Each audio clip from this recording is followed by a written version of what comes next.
We're at the Coop in Chicago, and the second Future of Work event is just over. And I'm with Naslund, and you just got off stage from the panel. And what was your kind of key takeaway?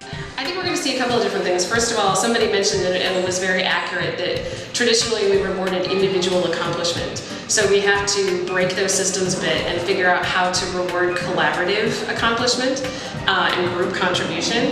And I think we're going to see more intrinsic motivation. So we've had a lot of things that are motivated by dollars or performance or numbers or things like that. And I think game dynamics are going to start coming into play. We're seeing them already emerge on the social web as something that individuals are responding to. And I think as businesses we can embrace that healthy kind of way to compete or to earn achievements that are not necessarily tied to compensation, but more tied to recognition and a sense of innate accomplishment. I know it's a warm, fuzzy kind of topic, but I think businesses will start to get there. I'm a big proponent of how culture drives so much of business, and I think the way that work is trending, corporate culture is going to need to evolve along with how we want our employees and our teams to work together. Is the biggest challenge us adapting to the inevitable, or is it us creating the future that we want?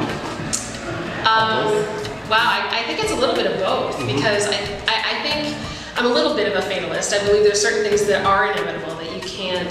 The momentum of what we're experiencing right now is not going to be stopped. So we have to adapt to that, and I think immediately that's our largest challenge, because we have a lot of catching up to do with what's happening to us.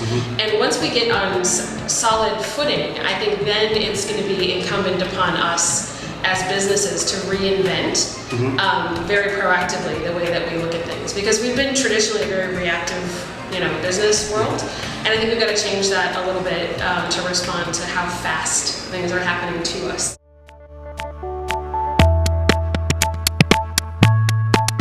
We're not just using Twitter just to talk to our friends. We're not just using Facebook just to talk, just to stay in touch with our friends and family. It's also part of how we work.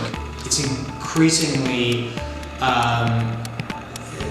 rare that the workday is just 9 to 5. Again, work and personal kind of lead together, and so that means we've already seen this in the past, right? People don't just use work email just for work. They also can use it externally, and that change happened.